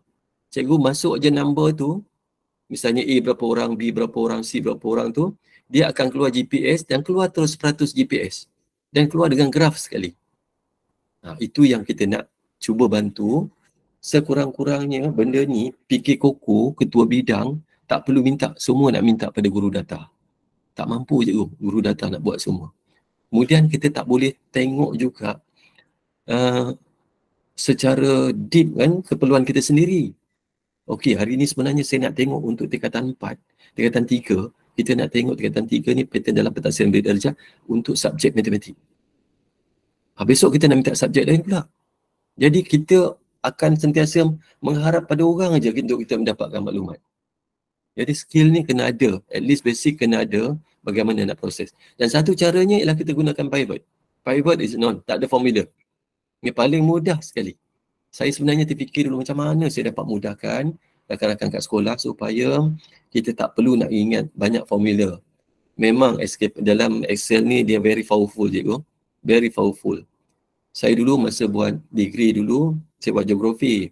Geografi ni dia banyak main dengan data. Data sama ada data-data kemanusiaan, fizikal. Kalau fizikal tu cerita hujan, cerita suhu, cerita tekanan angin, macam-macam data. Kalau geografi kemanusiaan tu penduduk, data penduduk pengangkutan, banyak memang main data je. Tapi waktu itu saya ingat lagi saya guna SPSS sebab Excel tak powerful macam ni. Basic je. Tapi sekarang ni apa yang Excel boleh, SPSS boleh buat, Excel boleh buat, dah lebih baik lagi. Sebab tu saya gunakan itu. Okey, sikit pengenalan. Tak boleh cerita panjang-panjang. Okey, ini adalah data yang ada. Saya akan ambil satu contoh je cikgu. Satu contoh sekolah SMK Jalan Baru. Okey. Ambil data ni dulu. Saya tunjuk je cikgu yang dulu. Nanti kita buat. Okey. Saya nak buat dia punya triangulasi. Saya ambil satu contoh sekolah. Tadi sekolah. Yang atas dia. Bukit Tangga. Okey, saya nak tengok standard 1. Ya, saya nak tengok standard 2. Standard 1, co-curriculum kan? Saya nak pergi standard 3.2. saya nak pergi standard, saya nak pergi pada PJSK. Ni tiga ni berkaitan ni. Yang tiga ni dia berkaitan dengan apa yang kita nak kuasai. Okey, ini dia. Okey, saya tunjukkan dulu. Nanti saya tunjukkan cikgu macam mana nak buat. Okey, ini tiga data. Satu pun satu daripada, kenapa satu ni ada? Sebab satu ni ada cerita tentang 7 aspek yang kita bentangkan tadi kan? You ingat kan? Yang saya tunjukkan tadi, regulasi dia tadi. Okey, ini saya besarkan sikit supaya nampak. Okey, ni. 3 aspek. Pada sini 8.7, 7.6. Ni data dia. Kalau kita nak tengok perkaitan, dah nampak dah ni. Ya, kalau kita tengok nampak. Cikgu kalau guna graf biasa pun, cikgu dah boleh nampak dah. Ya, kalau kita gunakan biasa pun, yang graf biasa, cikgu dah boleh nampak dah.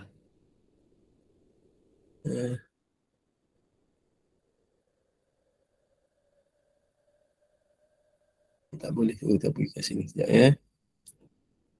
Saya tak pergi sini dulu. Sorry. Saya dah tukar data tadi sekejap. Okey, ini data yang kita ada ni. Yang asal kita ada kan, PJSK ni. Sorry, kita value standard 1, standard 1, standard 1. Saya pergi kat sini juga saya nak tunjuk sekejap. Standard 1. 3.2, okey. Kalau cikgu buat analisis yang ni pun, graf biasa ni pun cikgu dah nampak dah. Yang ni paling mudah lah. Nampak kan? Ni. Yang ni standard 1 dia, ni standard 2 dia, semua dekat sini. Kita boleh baca data. Ni.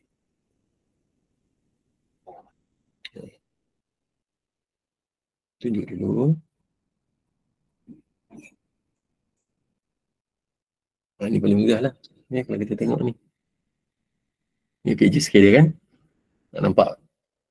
Pengetua dia dalam standard 1 ni, dia tinggi ni, 87. Daripada sini kita dapat data ni. Okey, ini salah satu cara kita nak baca triangulasi ni. Satu cara lagi, saya tak suka sangat kalau ni sebab saya tak nampak dia punya kecenderungan tu. Saya biasa saya akan tukar type ni. Saya gunakan yang bentuk yang lain.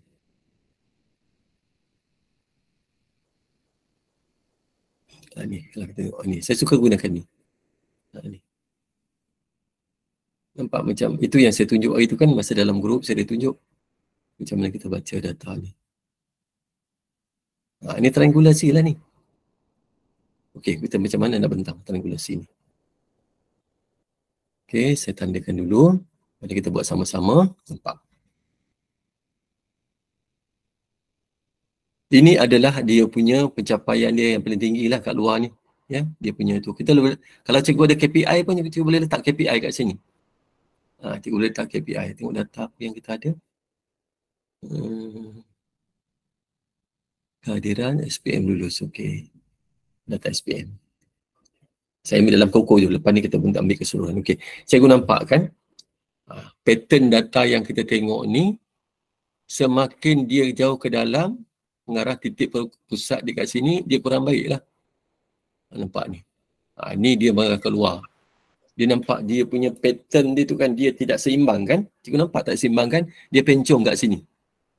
Dengan sini, kat sini dia tak pencong ni. Dia berada kat sini. Tapi let's say lah kalau kat sini, katalah kat sini dia dapat markah PJSK ni, katalah dia dapat 90. Katakan contoh. Contoh saya ambil sekolah mana tadi?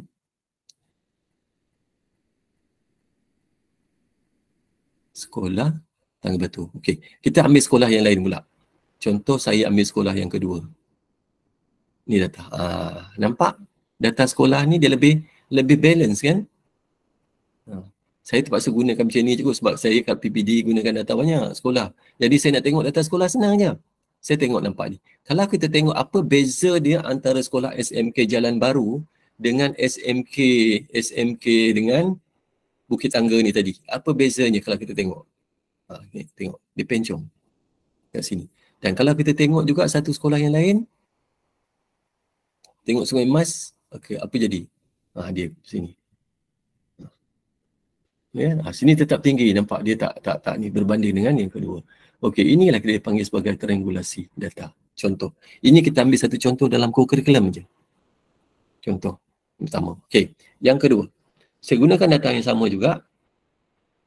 Ni kita ambil tadi, kita boleh buat banyak ni sebenarnya ni. Boleh buat banyak.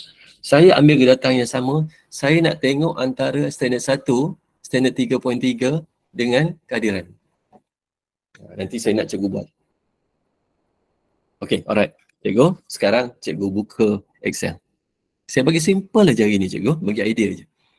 Cikgu buka Excel. Cikgu pergi data yang ni.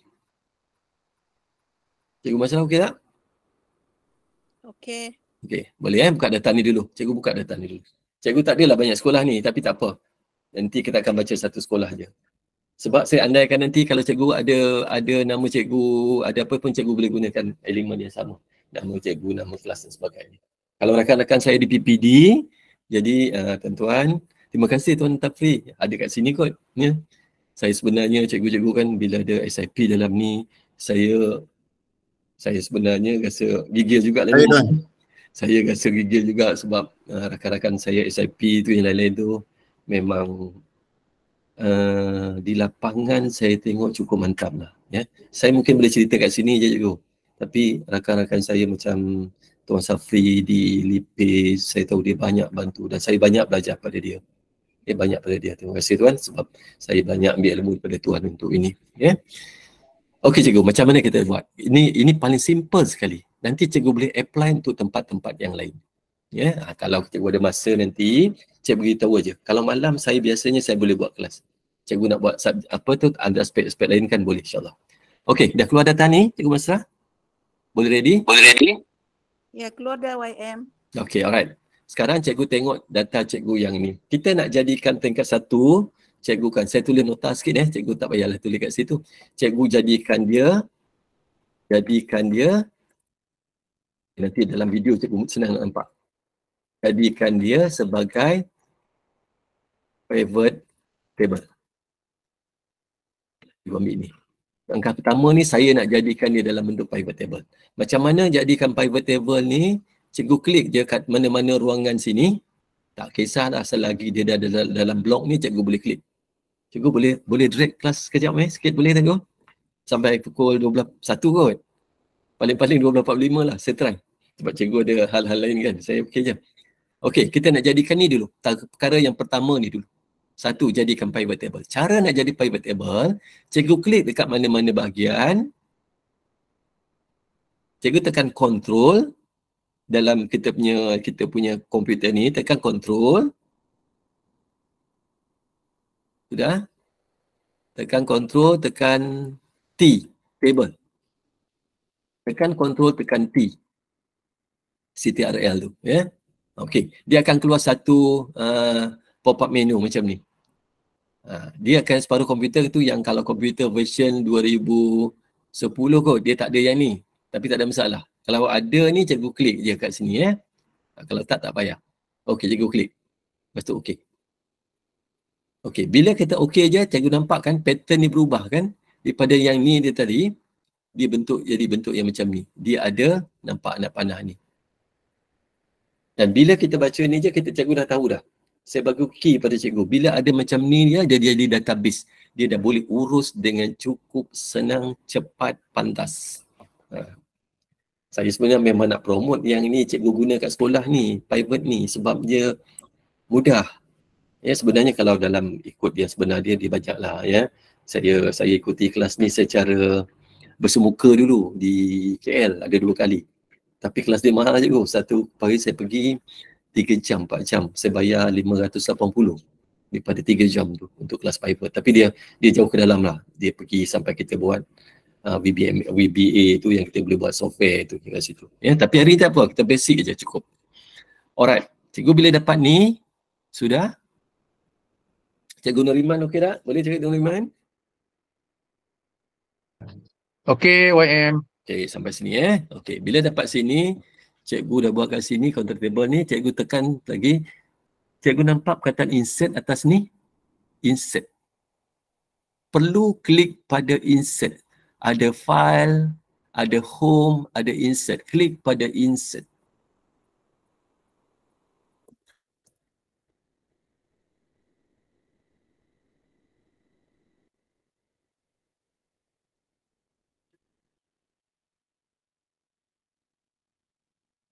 Ya, insert kat situ. Apa pula tak boleh ni. Tak apalah kat sini. Ya, insert. Okey, yang kedua insert. Nah, tekan insert. Bila tekan insert, cikgu nampak ni tepi ni pivot table ni. Dia punya ikon ada anak panah satu arah ke atas, satu ke bawah tu. Cikgu klik pada ikon. Ikon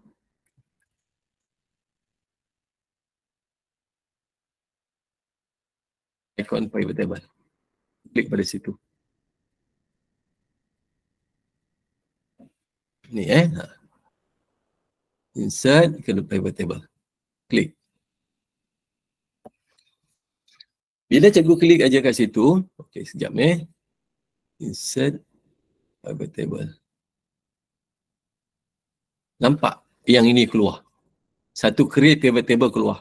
Cikgu tak payah jawab apa-apa. Cuma cikgu kena pastikan. Mungkin cikgu kat sini dia table 1 atau table 2 dibantu pada komputer. Ya, dia tak ada masalah sini. Saya ni akan keluar table 2 sebab saya dah buat tadi. Dia akan table 2. Kalau table 1, dia maksudnya cikgu tak ada buat lagi. Okey, cikgu Noriman, table berapa keluar? Table 1 ke table 2? Table 1. Okey, table 1 atau table 2 ya. Okey. Kalau tak keluar kat cikgu, cikgu jangan risau. Cara nak keluarkan senang je. Cikgu klik je kat sini, cikgu tarik je sampai habis. Dia akan keluar. Pastikan yang blinking ni dia tak keluar daripada range kita. Okey, lepas tu tekan okey. Kat sinilah kaedah untuk kita mengelakkan kita nak mengingat formula. Tak nak formula lah, kan? Okey. Cara nak buat. Okey, saya terangkan. Filter ni cikgu nak tapis. Kalau kita buat sekolah kita aja, kita tak payah tapis lah. Tapi mungkin juga kat sekolah kita ada nama guru kan, kita nak tapis kat sini. Ini kita nak tapis elemen tertentu. Cikgu ambil nama sekolah, cikgu bawa pada filter. Sudah? Okey. Cikgu pergi kepada standard 1, S1. Cikgu bawa pada values. Cikgu pergi pada standard 3.2, cikgu bawa pada values. Cikgu ambil yang relate dengan itu adalah PJSK kan, sebab cerita PJSK. Lepas ni kita cerita ham. Lepas ni cikgu buat, saya nak cikgu buat yang ham. Cikgu ambil, tarik pada sini. Bawa pada sini. 3. Ada standard 1, ada standard 3.2, ada PJSK. Relate ni. Okey. Tapi sebab sekolah ni tadi ada banyak kan. Sekolah sebenarnya. Kalau cikgu buat sekolah cikgu je, dia tak adalah markah macam ni. Ya, okey. Cikgu klik pada sini, anak panah yang ke bawah ni. Ya, anak panah yang ke bawah ni. Cikgu mesra nampak tak? Anak panah yang ke bawah. Nampak. Okey. Cikgu klik ni. Nampak all? Nampak. Cikgu pilih aja sekolah. Mana-mana lah. Saya ambil tangga berbukit tangga. Cikgu pilih je mana-mana. Tak kisah. Lepas ni, kelebihan gunakan pivot ni, dia interaktif cikgu. Cikgu ubah je kat situ, cikgu tak payah buat rajah 3-4 kali. Tak payah. Sekali je. Nanti kalau kita tengok contohnya, cikgu nak kelab persatuan kat sini, nanti cikgu boleh ubah yang kat situ je, dia akan ubah. Saya langsung. Cikgu ambil satu Saya ambil bukit tangga. Okey. Ini bukit tangga. Okey, nampak data ni kan? Data number. Tapi macam kita katalah, kita nak jadikan dia dalam bentuk visual dia, mudah faham, cepat dapat pick up. Kadang-kadang number ni kita lambat sikit kan. Cikgu dah siap ni kan. Setakat ni okey tak? Jangan ada yang tinggal Kalau tinggal tolong beritahu. Cikgu Rosita okey, Cikgu Rosita?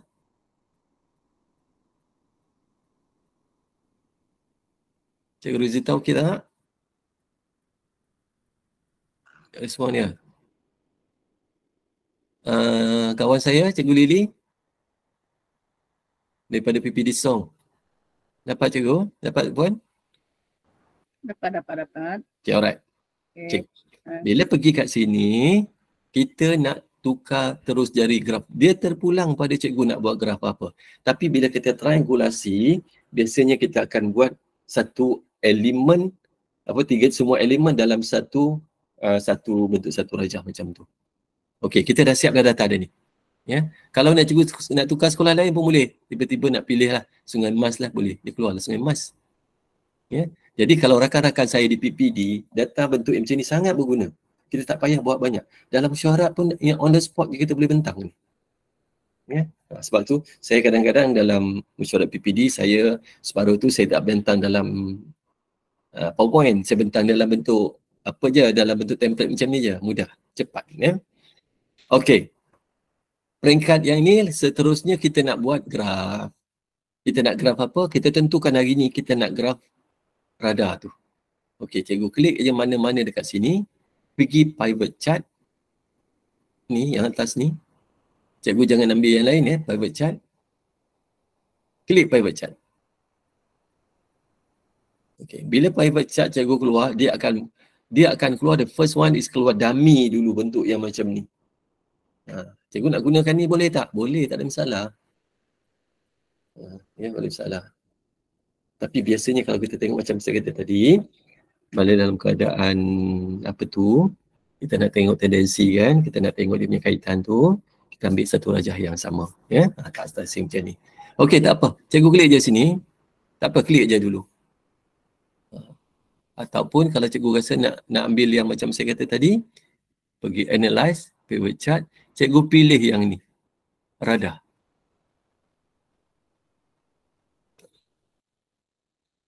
Okey, cikgu klik radar.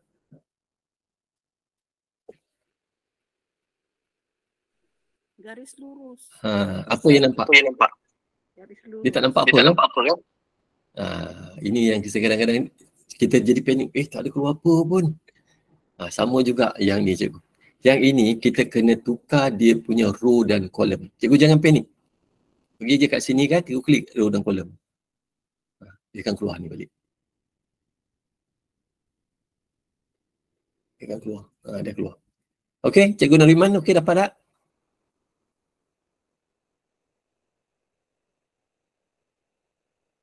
Klik apa tu YM? Roll dan? Switch row dan kolom. Cikgu switch je. Mula-mula dia kosong macam ni. Sebab komputer tu dia okey tau. Dia tengok setting komputer. Kalau dia tak keluar number je, cikgu pergi sini. Switch row and column. Okey YM. Boleh dapat ya? Lepas sekejap. Lepas tu nak main skill lagi, cikgu cuba tukar sekolah lain. Tadi ini cikgu tukar sekolah lain. Ini sekolah lain. Ni yang kita boleh tengok perbandingan antara sekolah tadi tu. Dia tally tak? Okey, dia keluar. Cikgu kalau nak buat dia punya design tu, cikgu nak tukar-tukar pun boleh. Ataupun cikgu nak bagi dia nampak, cikgu kliklah kat sini. Cikgu bagi dia terang sikit, tak nampak dia number dia kan. Cikgu pun boleh buat situ. Saya saja buat macam ni lah, nak bagi nampak number dia.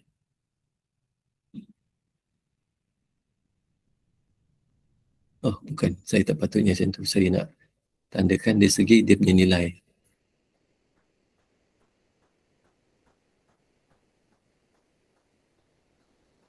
Kan nampak kat situ kan.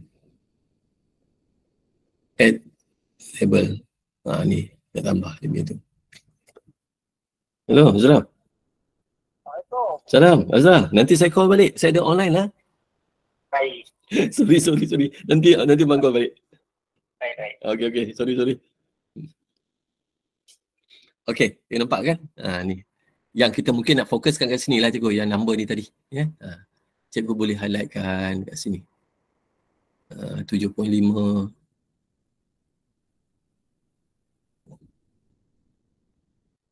Berapa? Nampak kan dia punya tu, dia punya value dia tadi. Tukar sekolah lain, bila kita tukar sekolah lain, dia akan tukar juga. Ya. Add data label. Patut sini pada label ni.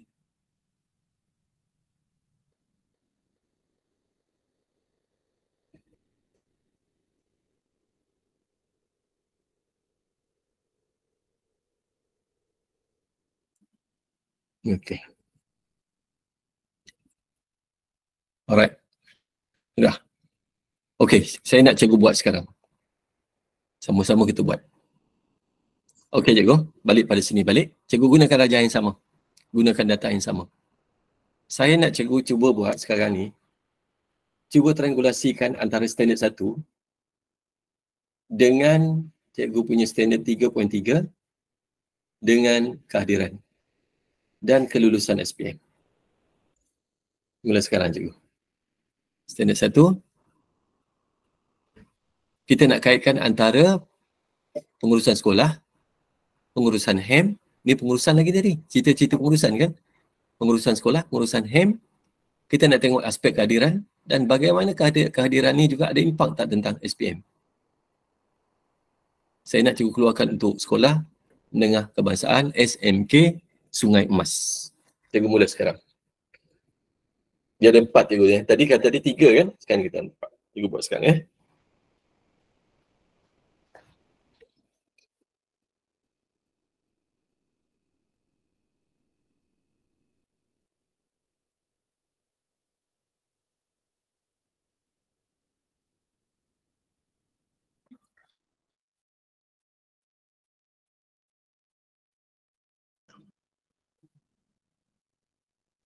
Siapa yang dah siap boleh tunjuk dulu.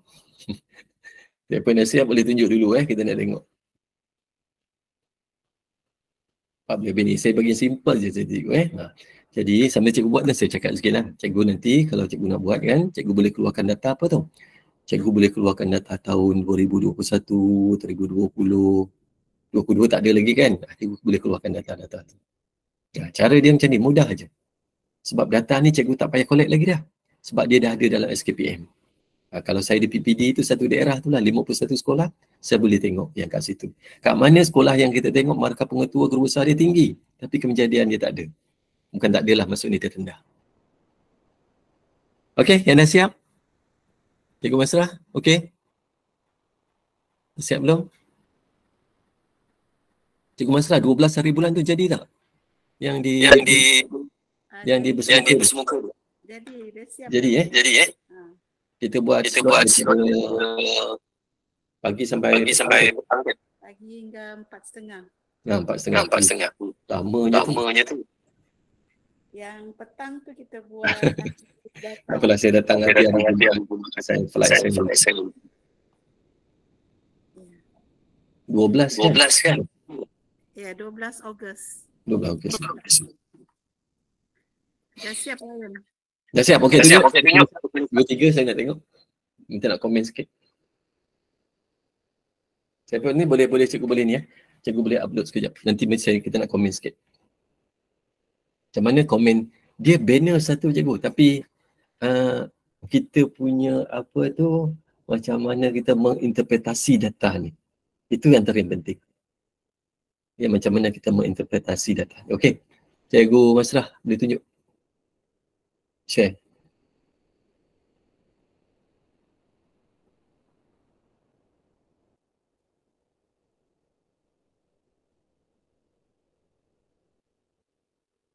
Assalamualaikum Muaim. Assalamualaikum warahmatullahi wabarakatuh. Ya cikgu. Cikgu siapa Cikgu Zanaliza. Okey cikgu. Ya. Terlupa tadi macam mana tu kalau dia tak keluar web tu kan? Dia masih garis apa tekan garisan tadi. Okey, cikgu twist.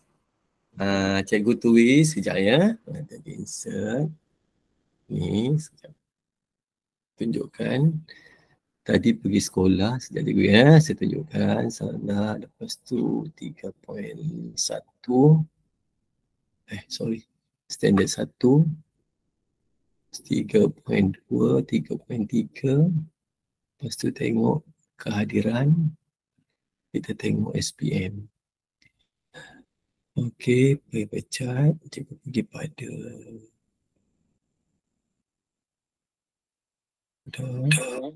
saya share tak sekarang ni? Saya share screen tak? Cikgu Masrah. Tak. Okey, saya share sekejap Okey, siap. Entire screen. Okey, saya menjawab soalan PK1 ni. Ini PK1 hebat ni. Sekolah dia hebat. PK1 pun Zanaliza daripada SMK Balung, betul tak? Betul. Ingat lagi tu sebab saya pernah ke sekolah cikgu Banyak saya masa tu kami bawa pegawai-pegawai PPD tampil ke Balung dan kami dalam rencana lah untuk bawa pengetua-pengetua ni ke SMK Balung. Okey, jawab soalan cikgu tadi kat sini. Saya share balik. Okey, sama Okey, Cikgu Masra, Cikgu Zanaliza kan, sekarang Cikgu dapat macam ni, betul tak? Ya, betul. Senang je. Cikgu klik kat sini, Cikgu Zanaliza pergi pada pergi pada design. Pergi pada design. Nampak tekan switch row row kan? column. Okey. Keluar. Okey, ini Saya pattern. share dalam grup YM. Saya share dalam grup. Okey. Share dalam grup ni. Okey, ini kalau kita tengok untuk pattern sekolah mana tadi cikgu, kalau kita tengok ni sekolah yang kita ambil satu tadi kan, ni pattern dia. Okey, kalau cikgu nak bagi nilai kan, kebanyakan ni dia tetap nilai, kadang-kadang kita nak baca nilai ni. Saya ambil satu contoh lah Sungai Mas kan, kita nak baca nilai dia berapa. Kalau tak kita tak tahu. Cikgu klik aja kat bergarisan warna biru ni, klik je yang biasa dulu. Sudah? Bila cikgu klik warna biru tu, nampak ni dia ada tanda-tanda dekat sudut-sudut ni kan. Okey, cikgu klik mouse sebelah kanan. Mouse sebelah kanan ni, button kanan. Cikgu letak add label. Add label ni apa? Cikgu nak bagi labelkan number dia berapa. Dia keluar. Dia keluar data tu. Ya? Cikgu boleh warnakan lah.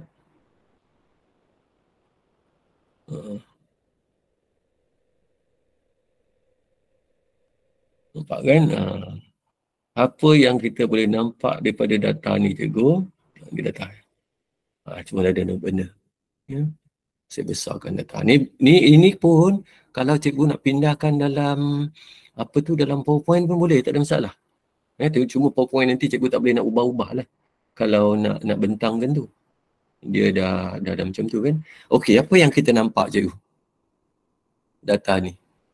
Okey, nampak data ni kan senjang kan? Untuk standard 1 dia 94. Ni untuk pengurusan kehadiran murid ni. Yang pengetua dia ni 94. Dan kalau kita tengok kehadiran dia, okey, ni dia dekat ni. Dengan ni sama jauh. Tetapi kalau kita tengok 8 poin ni, 3.3 ni, pengurusan dia rendah pula. Pengurusan dia rendah. Nampak kan? Pengurusan dia taklah secemerlang dalam kehadiran. Kehadiran cemerlang ni 93. Cuba kita tengok data sekolah lain. Sungai Emas, tu kita tengok Bukit Tangga. Nampak apa jadi pada Bukit Tangga? Markah pengetua dia rendah pula.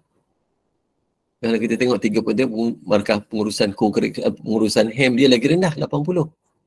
Dia pencong kan? Ni titik tengah dia ni.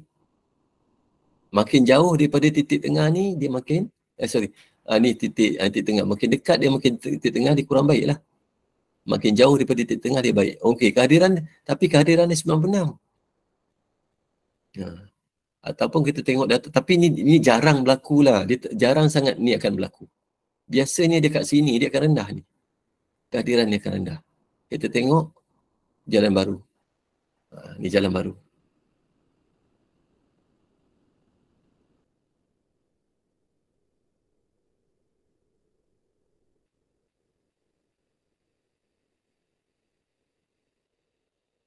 Kan? Okay.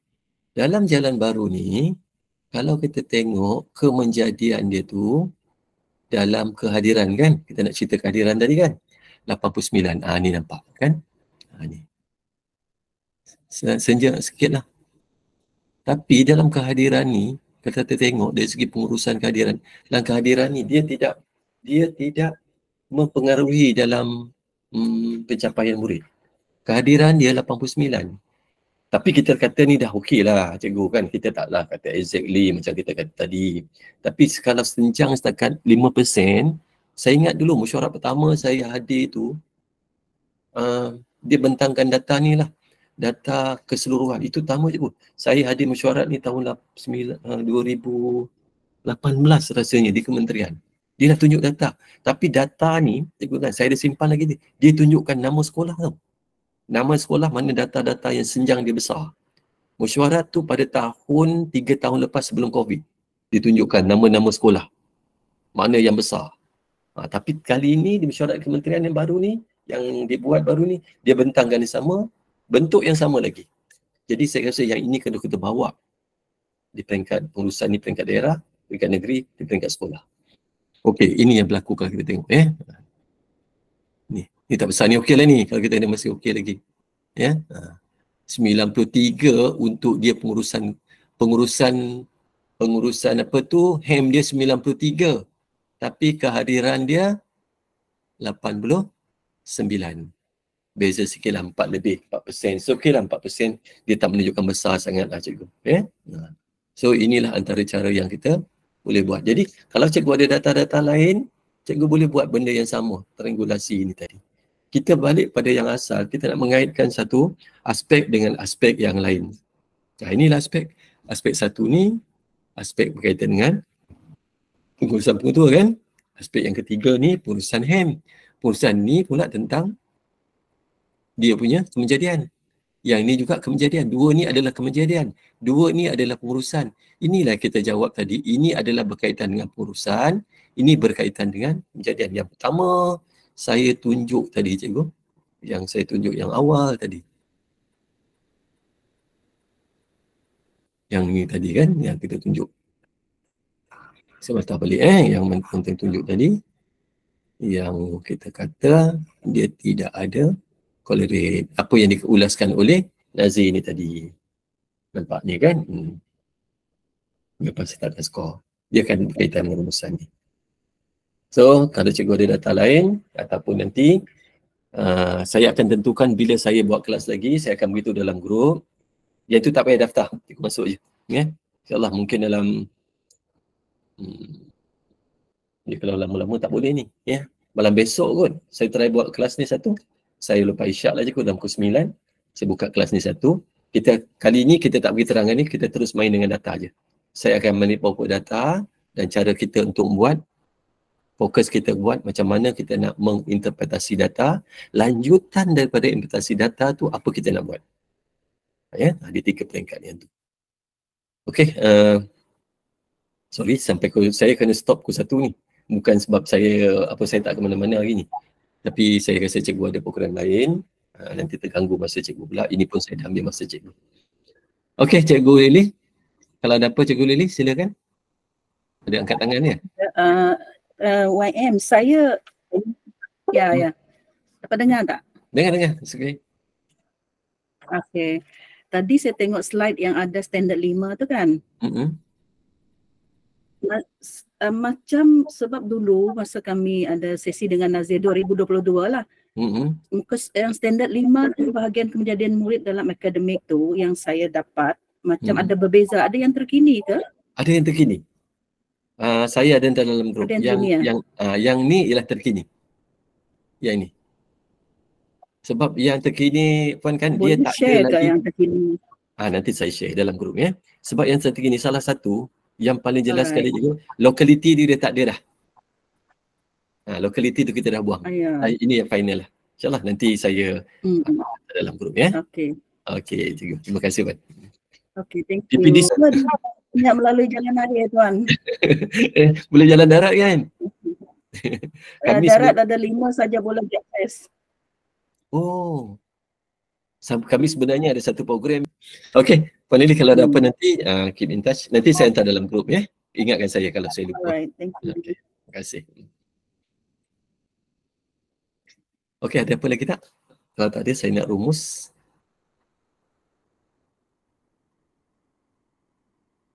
Okey, tak ada apa. Ya, Pak Cikgu Dayang. Ada apa tu? Ada apa Cikgu Dayang? Dia apa? Tak ada apa. Okey. Tak ada apa. Saya nak tutup lah cikgu ya. Okey, pertama.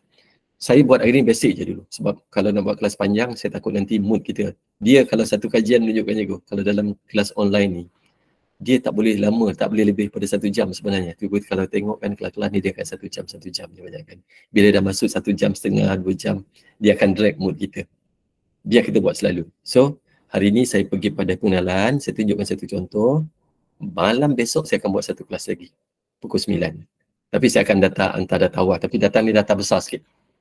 Saya ambil keseluruhan dalam SKPM tu. Saya ambil pattern satu sekolah daripada standard 1, pecahan-pecahan sampai standard 4 tu.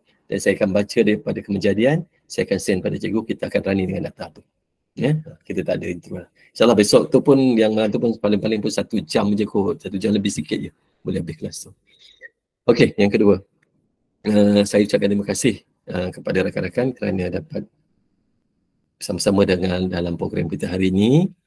Ya, dalam kita usaha kita untuk cari ilmu lah cikgu kan. Kita bukan kata kita nak kita tahu ni nak pandai, nak tunjuk kita pandai, tak. Kita share ilmu kita, ya. Share ilmu kita, bagi saya senang aja. Ilmu yang kita ada ni kalau orang manfaatkan, Allah janji manfaat ilmu ni, kita panjangkan ilmu, manfaat pada ilmu ni, itulah kita yang kita bawa nanti. Yang ada sekarang ni pinjam je ni, ya. Jadi saya harap yang ini kalau cikgu ada, boleh pinjam, panjang-panjangkan pada orang lain. Yang ketiga, sepanjang sesi ini salah silap, saya mohon maaf. Banyak saya salah, banyak saya silap. Kataan, cara saya, perbuatan saya, tingkah laku saya yang silap, saya mohon maaf. Dan hari sekali yang keempat, terima kasih pada rakan-rakan saya SIP yang dapat bersama-sama. Yang bagi saya walaupun tuan-tuan sibuk sekarang ni dapat bersama-sama saya. Ya, saya sebenarnya sangat menghargai atas kebersamaan, sebab daripada sesi ini juga saya banyak belajar daripada tuan-tuan SIP. Ya, saya rasa ilmunya tu jauh lebih pada saya. Ya, saya rasa itu saja untuk perjumpaan kali ini. InsyaAllah kita jumpa lagi. Sekian, Assalamualaikum warahmatullahi wabarakatuh.